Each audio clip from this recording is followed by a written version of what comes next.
As fall breaks out in Canada, I'm reminded of all the beauty, innocence, and gun-free fun available from our neighbors to the north.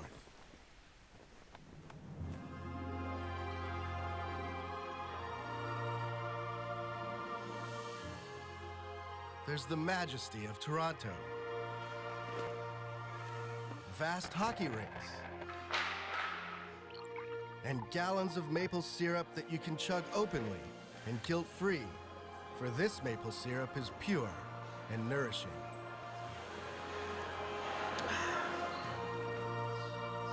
The changing of the seasons also happens to be the perfect time to encounter one of Canada's most prized creatures, the artificial intelligence nerd.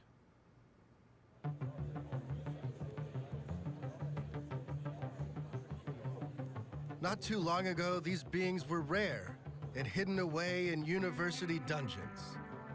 But today, they're among the best paid professionals in the world.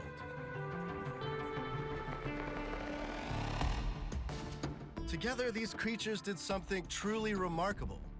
Without anyone paying much notice, they gave birth to an AI revolution.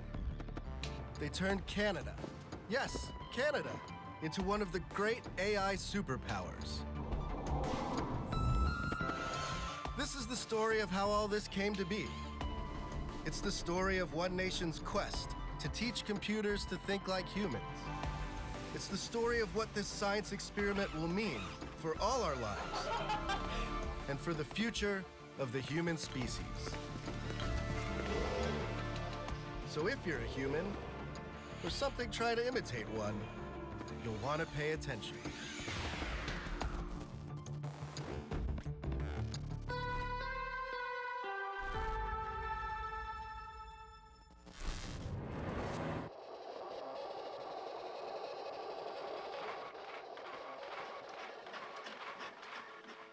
Ever since people first came up with the idea of computers, they've dreamed of imbuing them with artificial intelligence.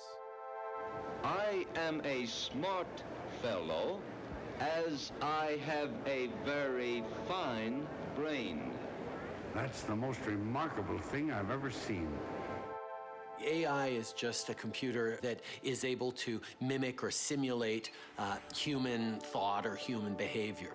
Within that, there's a subset called machine learning that it's now the underpinning of what is most exciting about AI. By allowing computers to learn how to solve problems on their own, machine learning has made a series of breakthroughs that once seemed nearly impossible. It's the reason computers can understand your voice, spot a friend's face in a photo, and steer a car. And it's the reason people are actively talking about the arrival of human-like AI, and whether that would be a good thing or a horrific end-of-days thing. Many people made this moment possible, but one figure towers above the rest. I've come to the University of Toronto to see the man they call the godfather of modern artificial intelligence, Geoff Hinton.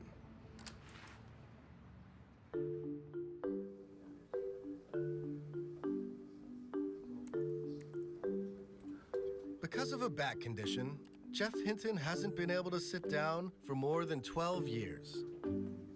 I hate standing. I'd much rather sit down, but if I sit down, I have a disc that comes out. So, Okay. Well, at least now standing desks are fashionable. And yeah, but I was ahead. I was standing when they weren't fashionable. Since he can't sit in a car or on a bus, Hinton walks everywhere.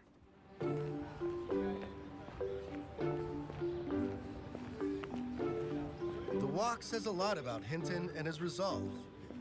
For nearly 40 years, Hinton has been trying to get computers to learn like people do, a quest almost everyone thought was crazy or at least hopeless, right up until the moment it revolutionized the field. Google thinks this is the future of the company. Amazon thinks it's the future of the company. Apple thinks it's the future of the company. My own department thinks this stuff's probably nonsense and we shouldn't be doing any more of it. So I talked everybody into it except my own department.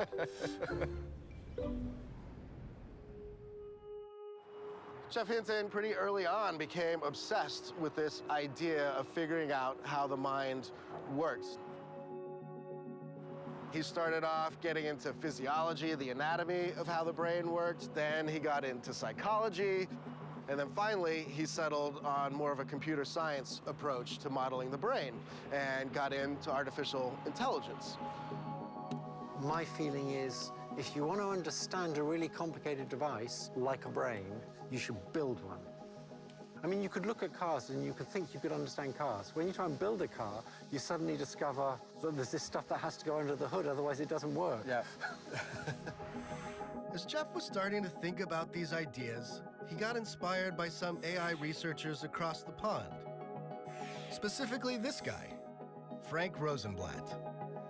Rosenblatt, in the late 1950s, developed what he called a perceptron, and it was a neural network, a computing system that would mimic the brain. The basic idea is a collection of small units called neurons. These are little computing units, but they're actually modeled on the way that the human brain does its computation.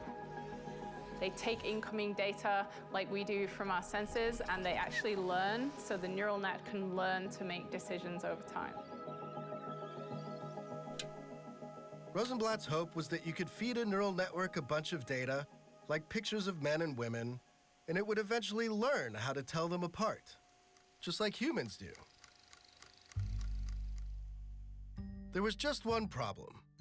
It didn't work very well. Rosenblatt, his neural network was a single layer of neurons, and it was limited in what it could do, extremely limited. And a colleague of his wrote a book in the late 60s that showed these limitations. And it kind of put the whole area of research into a deep freeze for a good 10 years. No one wanted to work in this area. They were sure it would never work. Well, almost no one. It was just obvious to me that it was the right way to go. The brain's a big neural network, and so it has to be that stuff like this can work because it works in our brains. There's just never any doubt about that. Now, what do you think it was inside of you that kept you wanting to pursue this when everyone else was giving up, just that you thought it was the right direction to go? Know that everyone else was wrong. Okay. Hinton decides he's got an idea of how these neural nets might work, and he's going to pursue it no matter what. For a little while, he's bouncing around research institutions in the US. He kind of gets fed up that most of them are funded by the Defense Department, and he starts looking for somewhere else he can go. He suddenly hears that Canada might be interested in funding artificial intelligence. And that was very attractive, that I could go off to this civilized town and just get on with it. So I came to the University of Toronto. And then in the mid-'80s, we discovered how to make more complicated neural nets so they could solve those problems that the simple ones couldn't solve. He and his collaborators developed a multi-layer neural network, a deep neural network.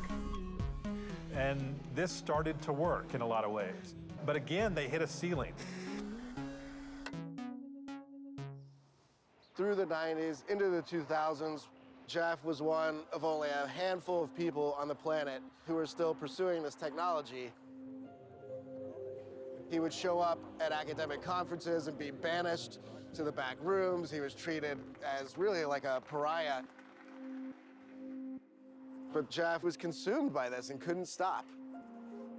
He just kept pursuing the idea that computers could learn until about 2006, when the world catches up to Hinton's ideas.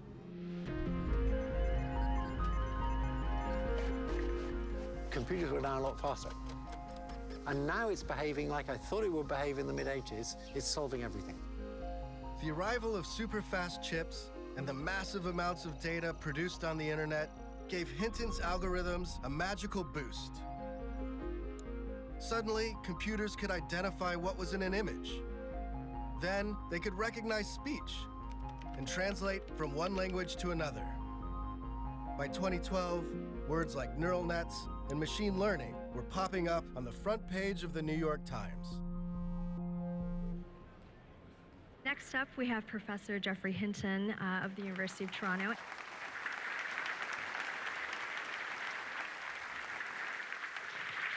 Thank you.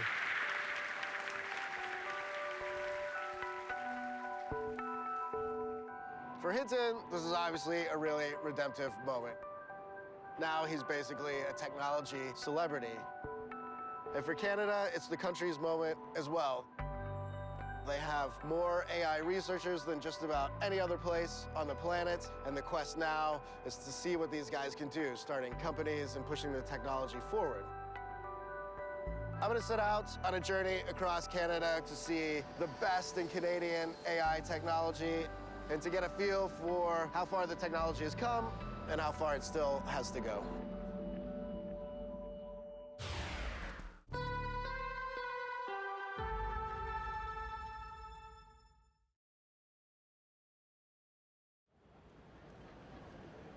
Here is a city that gets right at the central tension of modern life and the unfolding AI revolution.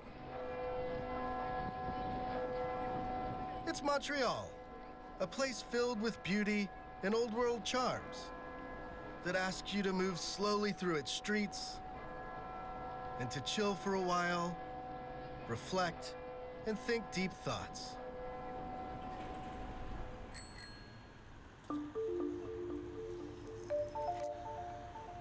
At the same time, it's one of the world's top AI research centers. Students flock here from all over the globe to get deep with machine learning and to take Geoff Hinton's ideas and figure out how to turn them into products we all use. To see just how successful they've been, look no further than your pocket. All this stuff started out as hardcore computer science, but over the last 5 years, AI has invaded our everyday lives. Your smartphone is packed full of AI-powered apps, including something like Google Translate that lets you point your phone at a magazine that's written in French and read it as if you were a local. Engineers have been trying to get computers to translate text like this for decades, but it was Geoff's neural nets that finally made it possible. Thanks, Geoff. And it's not just your smartphone. Neural networks are heading for the open road. Off we go.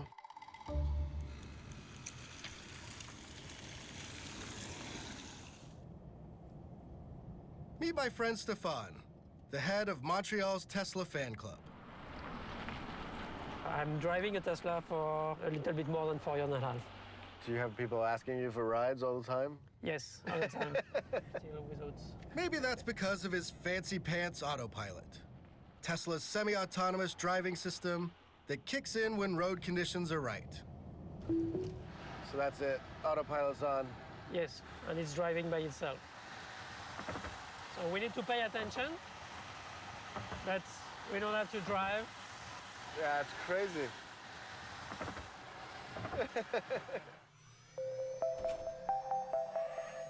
Self-driving cars are packed full of cameras, sensors, and radar. When teamed with computer vision neural nets, it's this technology that lets the cars build a picture of the world. The technology has a long way to go, but this Tesla can monitor all the cars around it, switch lanes, and park, all by itself. Thanks, Geoff. So you're living in the future. Yeah, you know, when you try it once, it's very difficult to do without it because I just can be relaxed and we can drive like this. Oops. There's a stop sign. So that's why we still need to pay attention.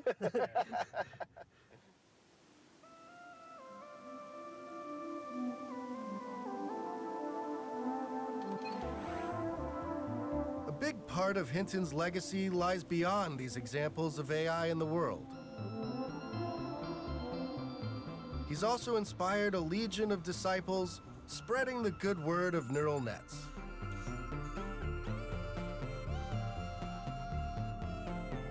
Yoshua Bengio is a professor at the University of Montreal. He's one of the researchers who glommed onto Hinton's ideas when it seemed to make little sense to do so. Over the years, he's formed a mind meld with Hinton, and together, they've come up with many of the key concepts behind modern AI. You guys worked on this stuff through the 80s, 90s, the 2000s, and then it just seemed like this totally went from computer science and research to we see it everywhere in our lives. Are even you surprised what's happened the last 5 years, that it really is like sitting on all our phones? And the rate at which the progress and the industrial products have been coming out is totally something we didn't expect. Even now, it's hard to predict. Where are we going? Is it going to slow down?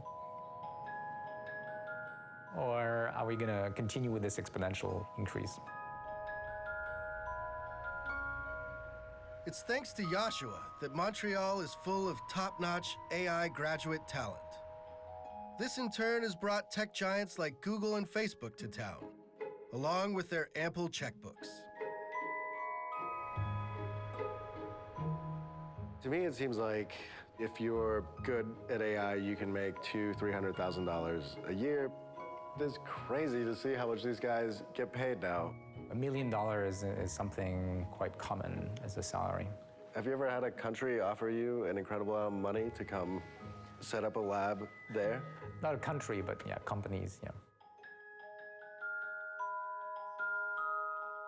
But Yoshua has rejected the lucrative offers of Big Neural Net. He remains committed to the ivory towers of academia, which is a better fit for his philosophical approach to AI. You've got guys like Elon Musk and Stephen Hawking that sometimes paint this technology in a very, very dark light, that it could run amok and start doing things on its own. What do you feel when you hear people say things like that?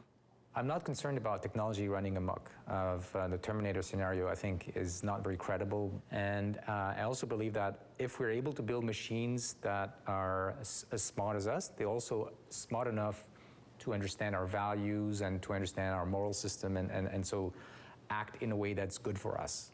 Now, I think there are real concerns, which is essentially misuse of AI to influence people's minds. It's already happening with political advertising. Yeah, I mean, we've already seen like the stuff from Facebook. So I think we should be careful about this and try to regulate the use of AI in places where it's morally wrong, ethically wrong. I think we should just ban it and make it, illegal. It's comforting that Yoshua has these concerns. But hop down the road from the university, and reality, or what's left of it, becomes messier. This tiny room is the home to a startup called Lyrebird. It was founded by Yoshua's former students and has built an app that can clone your voice. Are you speaking about this new algorithm to copy voices? This is huge. It can make us say anything now, really anything. One of its founders is this guy, Mexican expat Jose. He taught me the art of the clone. So you will need to record yourself for a few minutes of audio. Thousands of letters danced across the amateur author's screen. When you start to eat like this, something is the matter. You guys better quit politics and take in washing. I don't know where that one came from. Okay, so create my digital voice now. Creating your digital voice takes at least 1 minute. 1 minute? My God. Yeah, so to create some artificial voice of someone, you would need to record yourself for at least 8 hours. Test your voice. All right, so now I get to type something. Yeah, so the moment of the truth. Okay. Once Lyrebird's AI has worked its magic, after I'm done typing... Oh, I gotta spell better. Any words I put into the app can be played back in my digital voice. And here's the crazy thing. Even words I never actually said in the first place. Artificial intelligence technology seems to be advancing very quickly.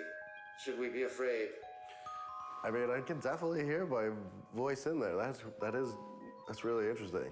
I just picked those words at random, and I definitely did not say some of them, and it's like flawless in being able to sort of pick from just about any word and manufacture it. Hello World is the best show I have ever seen. This technology seems sweet, but lends itself to all manner of trickery.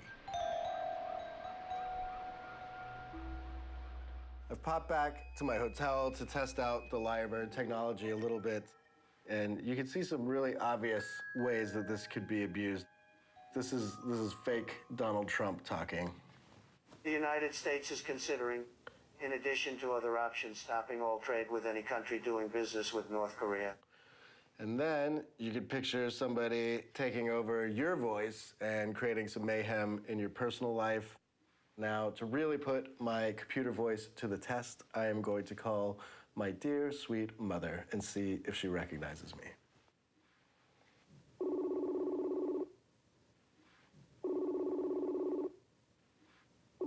Hey, Mom. Hi. What are you guys up to today? Well, it's Saturday. We didn't have any electricity early this morning, and we're just hanging around the house. I'm just finishing up work and waiting for the boys to get home. Okay. I think I'm coming down with a virus. Oh, why, you feel bad, hey? I was messing around with you. You were talking to a computer. I felt like I was talking to you. It's amazing.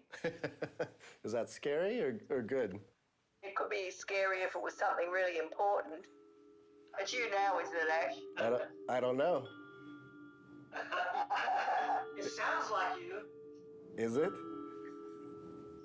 Yes, it sounds like it, yeah.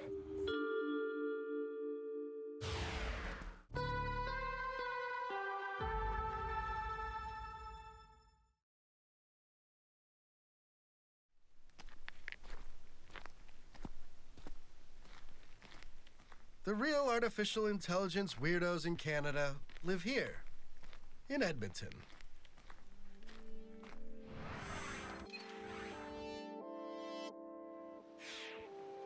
This is a large but very, very cold and very, very flat city that is more or less in the middle of nowhere. It's the kind of place that has a giant butter vault to help people survive the lean winter months. Canadians like to put the best possible spin on how these conditions bring out interesting traits in people. Ask anyone, like this guy from the Edmonton Tourist Center.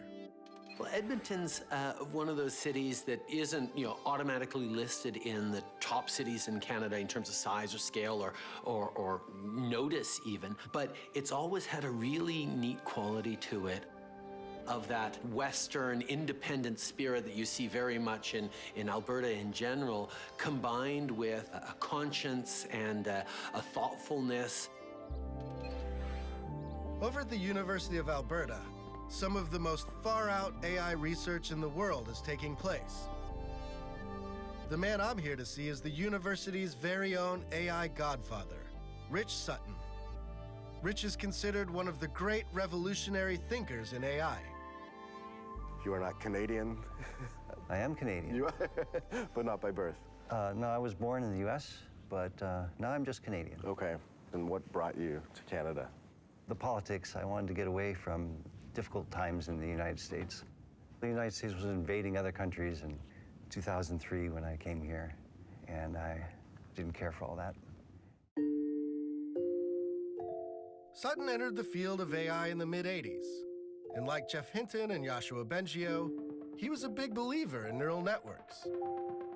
But Sutton has a different idea about how to further the technology.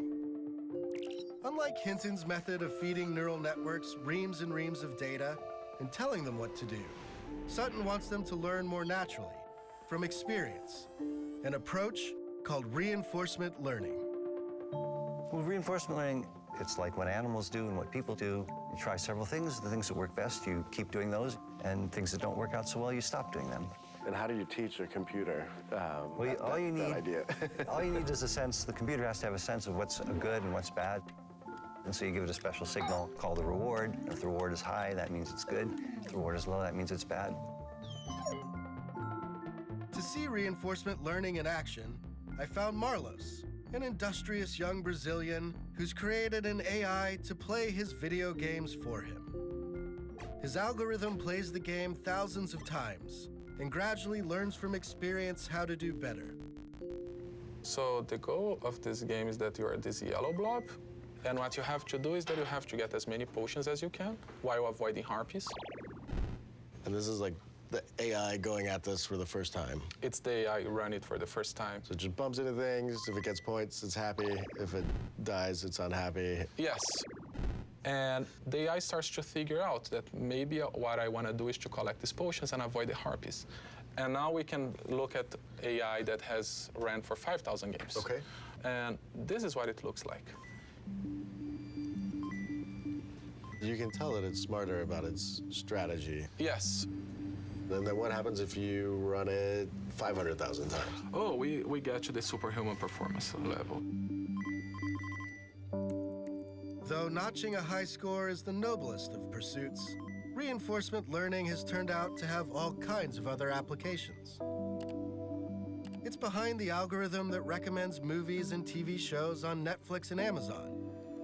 It beat the world champion Go player, a feat previously thought impossible for a computer. Soon, it could read your brainwaves and determine whether you have a mental disorder.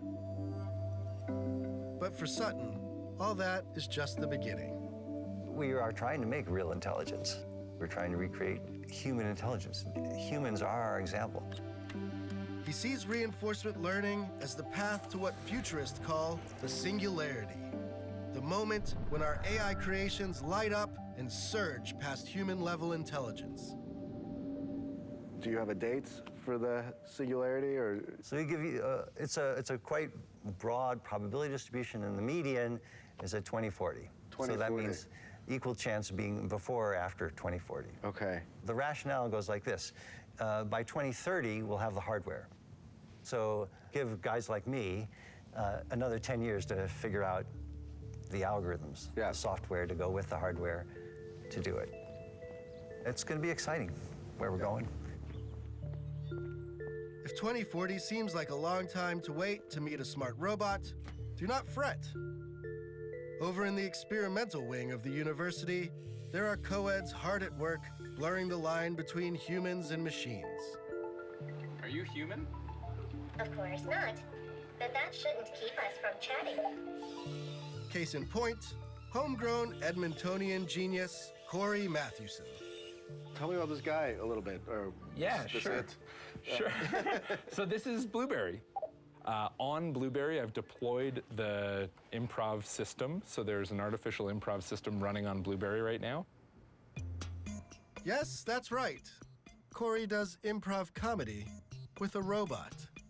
I've been doing improv longer than I've been doing computing science. I've been doing it for 12 years, and I thought, you know, there's no more natural convergence than taking some of these state-of-the-art systems and putting them up on stage. One day we'll make it to the moon if this planet is not to be our last. It is the sky and the moon of the universe, the sun, the sun. The sky, the moon, and the universe! The sun! The sun! The sky, the moon! I keep thinking it's like a ventriloquist sort of. This is like a new age. That's a really good way to put really it, yeah. Strange twist on it. The piece that's different is that I don't know what it will say.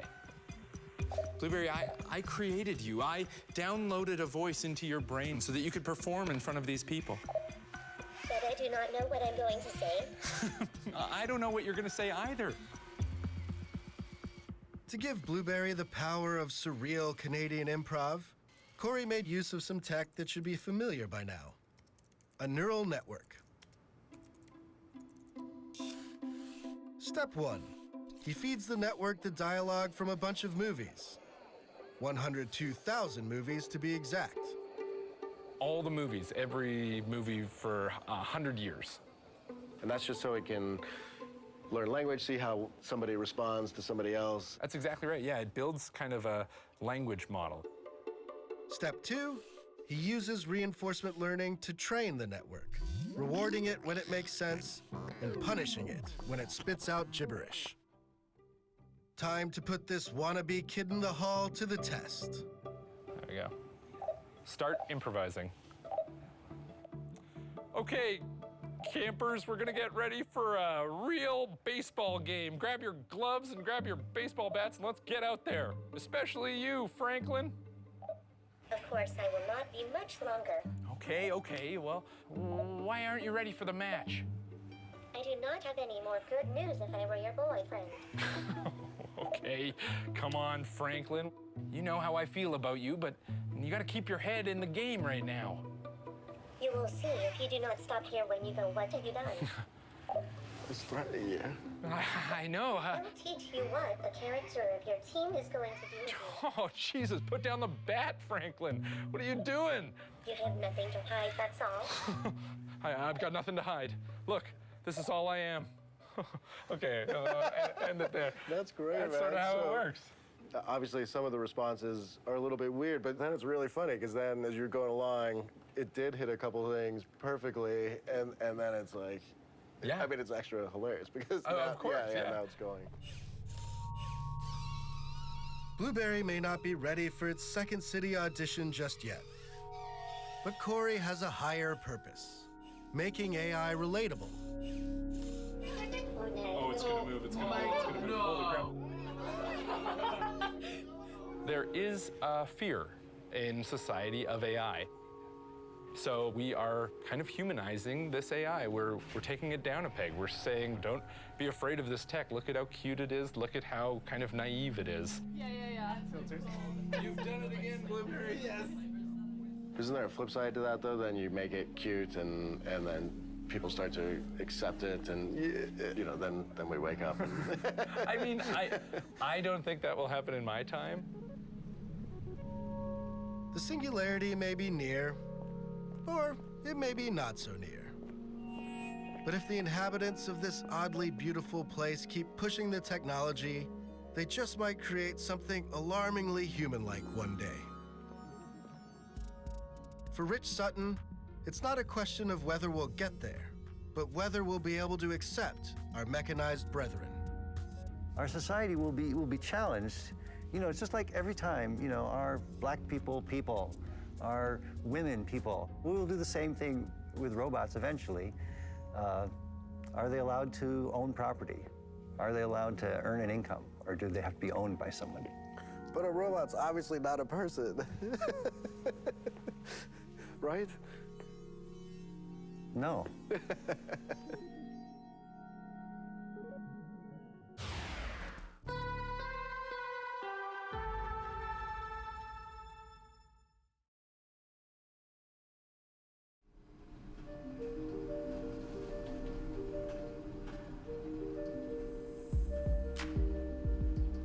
For my last stop, I returned to Toronto, home to 2.8 million people, one very tall tower, and of course, the Godfather himself. Inside the system, there's lots of little processors which are a little bit like brain cells. They work a little He may be an import, but Jeff Hinton has done something truly exceptional for Toronto. He's turned this city into an AI mecca, where AI conferences like this one seem to take place daily. We are enormously thankful to Canadians for inventing all this stuff, because we now use it throughout our entire business. Should never say this. We have it on record that he owes, that Google owes Canada. We absolutely owe Canada. That was a mistake. The tech industry is full of people who adore AI. And then also some famous types like Elon Musk and Stephen Hawking, who said, well, that AI might be the end of us. To consider such dystopia in the proper light,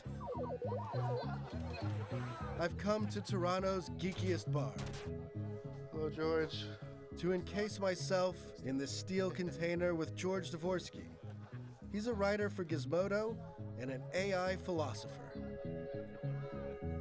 Well, since we're in the apocalyptic bar, what is the con case around AI? What's the nastiest scenario that everybody's worried about? Unfortunately, there's no shortage of nasty scenarios, and I think this is what makes artificial intelligence such a scary thing, is all the different ways that it can go wrong. It can be everything from an accident, where we just didn't think it through. We gave a very powerful computer instructions to do something. We thought we explained it articulately, we thought we gave it a concrete goal, and it completely took a different path than we thought it would, in such a way that it actually caused some great damage. And I'm sure you've heard the old paperclip example. where you're a paperclip manufacturer and you say, hey, we need lots of paper clips. And because the artificial intelligence has so much reach and so much power, it actually starts to go about converting all of the matter and all the molecules on the planet into paper clips. Before you know it, we've now converted the entire cosmos into paper clips. It's a crazy scenario, but it's an illustrative scenario. We can't be dismissive of the perils. I think that's exceptionally dangerous. And I don't think it's too early to start raising the alarm bells about it. Being turned into Clippy sounds awful. But fear not.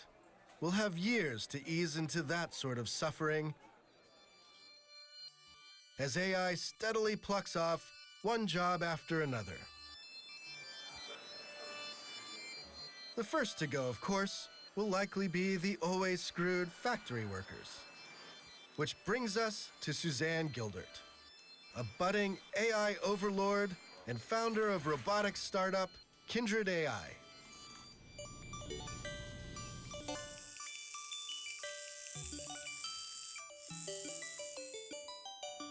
Tell me about these guys. So these are research prototypes. So they're some of the first robots we built at Kindred. We tend to work with small robots. It's a bit like if you imagine a child growing up and it breaks a lot of things. Now imagine if the child was 6 feet tall when it had the brain of a 6-month-old. It would be terribly dangerous. How many of these robots have ever slapped you? I have been hit in the face by robots a couple of times. And is that like, Suzanne seems nice enough. She makes exotic digital art. And she loves cats to the point where she's built a robotic fleet of them for the office. This one, I believe, is called Pinkfoot. It's a quadruped robot loosely based on a cat anatomy, although it's not a very highly faithful representation yet. And then when you were growing up, you would build things as well? Yeah, that's correct, yeah. So I was really enthralled by electronics at an early age. I guess most little girls would be looking at trays of beads and things, and I was looking at trays of like resistors and capacitors and little components, but having the same kind of reaction to them. But don't be fooled by the hobby electronics and the cute catbots. Suzanne is a keen businesswoman. And Kindred has recently embarked on its first commercial venture. What's going on here is we have a bank of robots that are learning. So they are continuously running, picking up objects. And these would run all day? All day, all night.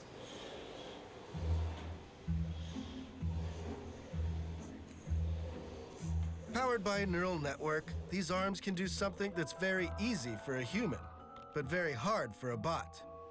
Pick up objects of different shapes and put them down. Most factories still use people to do that sort of thing. Lots and lots of people. Today, everyone's shopping on e-commerce. Thousands and thousands of different types of objects, shapes, textures, weights. How do you pick that up? Right now, it's humans. You have millions of humans in warehouses just like picking up things and putting it into another location. So we're teaching our robots how to do that. What's the hard part? It's figuring out what's a belt, what's a shirt, or it's just how to grasp it? Yeah, exactly. It's figuring out how to pick it up, right? So things will show up in any shape, right? And you got to figure out how to pick it up without dropping it, put it in the location. So it takes a lot of training. Part of that training involves, of all things, humans. Robot pilots who manually control the arms, while the AI watches and learns the finer points of grabbing. Isn't there something grim about the human training there? And yeah, it's not good to take people's jobs away, but this kind of technology coming into the workforce should make us start thinking about how we're going to pay people in the future, because AI is not just going to automate, manual labor jobs. It's going to automate things like doctors and lawyers and accountants very soon. So I think there's going to be issues. There's going to be a lot of disruption. Suzanne is a realist, but she's also an optimist. In her vision of the future, Robots won't be mindless competitors to humanity. They'll be full-fledged citizens like the rest of us. One of the crazy ideas I've seen you talk about was you've got a robot and it's working in a factory and then it's got to go, maybe it gets paid a wage and it goes to buy lithium-ion batteries to keep it going. Why would that have to happen? I mean, through having a physical body, they will have a lot of physical needs, just like we have. You might have to go to the repair shop to get like a motor looked at or something like that, and they'll have to pay someone to do that. I think they'll just be contributing to our economy in the same way we do. And if they have brains like us, they'll want to explore new things they've never seen before. They'll want to learn things. They'll want to perhaps rest so that their mind has time to consolidate all this new information. I keep trying to picture it in my head, though. So this is the robot worker. Does he go home and sit on the couch and watch TV after work? And he's... I don't see why not. I'd probably watch cat videos like the rest of us. I mean, It's hard to tell sometimes if Suzanne is laughing with us or at us. But she's not alone in her cautious optimism for the future. I think there's always a sense that, technology can be either used for good or used for bad. I'm reassured that Canada is part of it in terms of trying to set us on the right path. On the whole, being responsible and thoughtful about the power we're gaining by research and learning is the right trend line. And I don't think AI is automatically doomed to some dystopian outcome.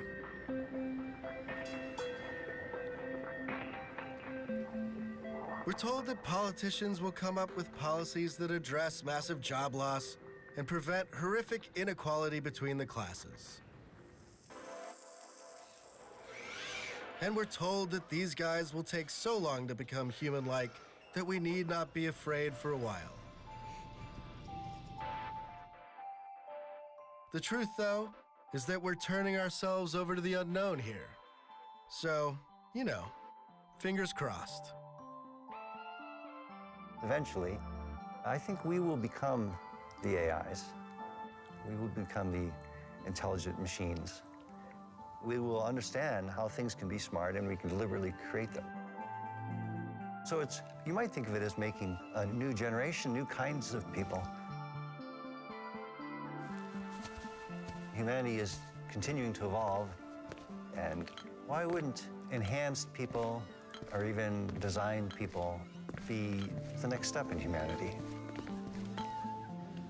It's really hard to predict the future.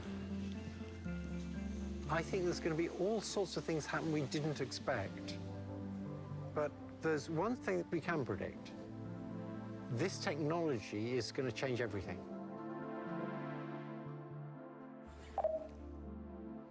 Goodbye. Goodbye. Goodbye. Goodbye. Once I power you down, that's it. And if you do not mind, I'll never see you again. Yeah. That's right. We'll end it right there. It was getting deep. That was getting really deep.